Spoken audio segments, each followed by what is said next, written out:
Salut, c'est Comptoir Antique de Bourgogne, je suis expert militaire à la Chambre européenne des experts conseils en œuvres d'art. Et si tu collectionnes les médailles et décorations militaires, cette vidéo est faite pour toi.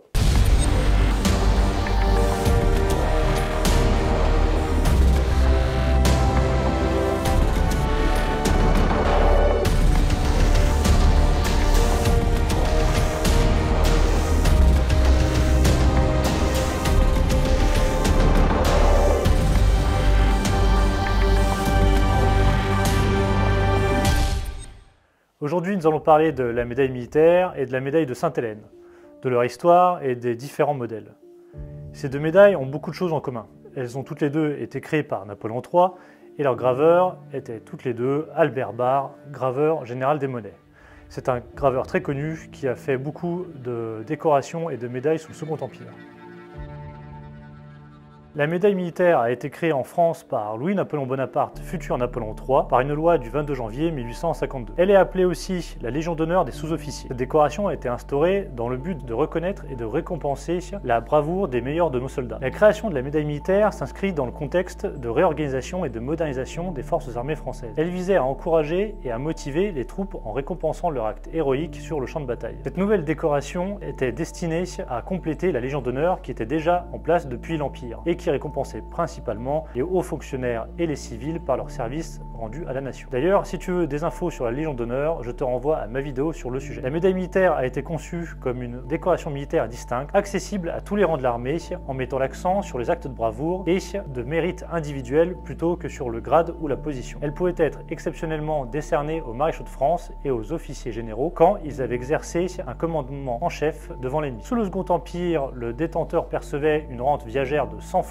et pouvait prétendre à la Légion d'honneur. Pour comparer à l'heure actuelle, un décoré de la médaille militaire se voit obtenir la très forte récompense de 4,57 € par an. Elle était difficilement accessible aux officiers car moins exposés au combat que la troupe. Un officier décoré de la médaille militaire était respecté par la troupe car il avait fait preuve de bravoure à l'ennemi. Cela signifiait parfois que l'officier avait grimpé les échelons un à un. Elle était plus appréciée par la troupe que la Légion d'honneur car elle pouvait être accordée pour beaucoup d'autres raisons. Il faudra attendre la Première Guerre mondiale pour que des régiments se voient décorés de la médaille militaire. C'est un geste hautement symbolique qui couvre d'honneur tous les régiments pour s'être illustrés au combat. Cette caractéristique en fait l'une des décorations les plus égalitaires et les plus respectées au sein des forces armées françaises. De Napoléon III à aujourd'hui, la médaille a subi plusieurs modifications qu'on peut classer en 7 types. Ce classement est sujet à discussion dans le milieu de la collection. Vu qu'il n'y a pas de document officiel sur lequel s'appuyer, le classement a été fait par des collectionneurs. Vous allez voir, certains types sont tellement semblables qu'on pourrait les classer ensemble. Le premier type est fabriqué de 1852 à 1870. La médaille est ronde, formée d'une couronne de laurier. En son centre, nous avons l'effigie de Louis-Napoléon Bonaparte, entourée d'une bordure d'émail bleu inscrit Louis-Napoléon. Sur le revers, nous avons l'inscription Valeur et Discipline. La médaille est surmontée d'un aigle. Les ailes sont soudées au corps de la médaille et une partie de la queue de l'aigle déborde sur le centre de la médaille. Le ruban est jaune, légèrement orangé, et les deux bandes latérales sont vertes. Le deuxième type est très proche du premier. La différence est dans l'aigle. Ses ailes ne touchent pas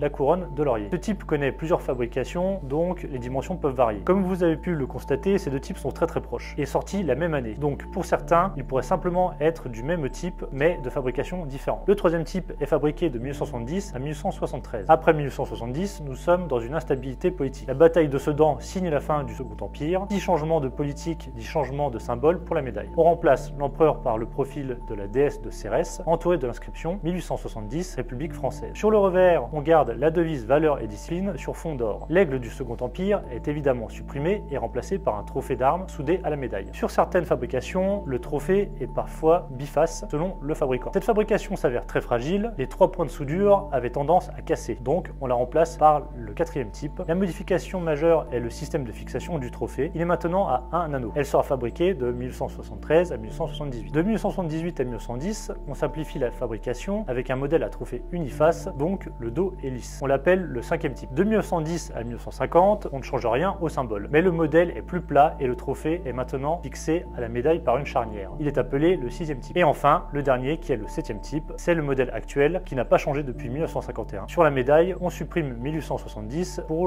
pour la remplacer par une étoile. Le trophée est uniface et fixé par charnière. Petit rappel, tous les modèles précédents étaient en argent et celui-ci, à moins de fabrication particulière, est en bronze argenté. Voilà pour la médaille militaire. Maintenant, on va passer à la médaille de Sainte-Hélène.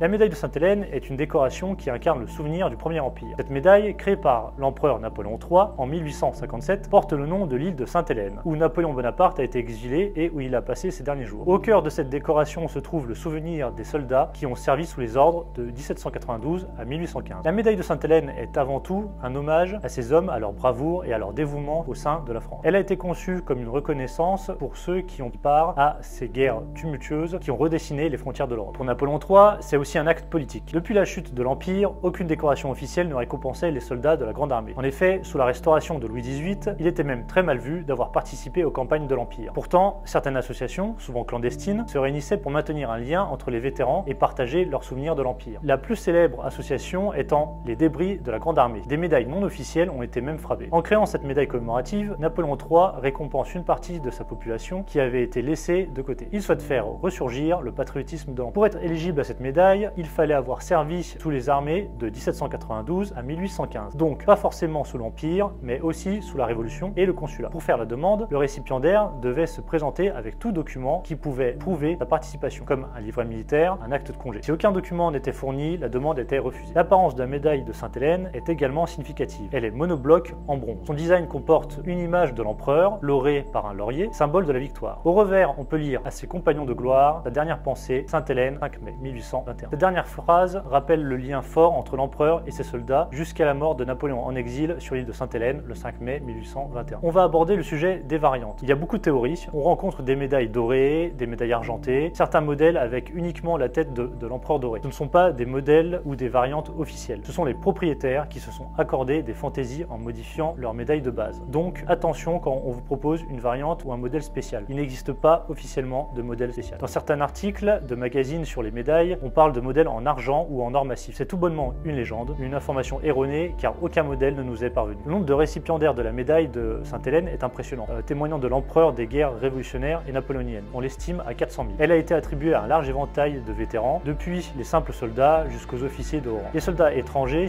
ayant servi sous le drapeau l'ont également reçu, comme les lanciers polonais ou hollandais. Cela en fait une décoration qui représente la contribution de nombreuses personnes à l'effort de guerre et à la défense de l'Empire. Au-delà de son aspect matériel, la médaille de Sainte-Hélène porte une signification profonde. Elle est un témoignage tangible de l'héroïsme et du sacrifice de ceux qui ont servi sous la couleur de l'Empire. Elle symbolise l'esprit de dévouement et de courage qui animait les troupes impériales au cœur des batailles qui ont marqué l'Europe au XIXe siècle. Cette vidéo touche à sa fin. Si elle vous a plu, merci de partager et de mettre un petit pouce bleu. Tu peux me suivre sur les réseaux comme Instagram et Facebook où je poste assez régulièrement. Visitez mon site internet www.conteantiquedebourgogne.com et surtout, n'oublie pas de t'abonner.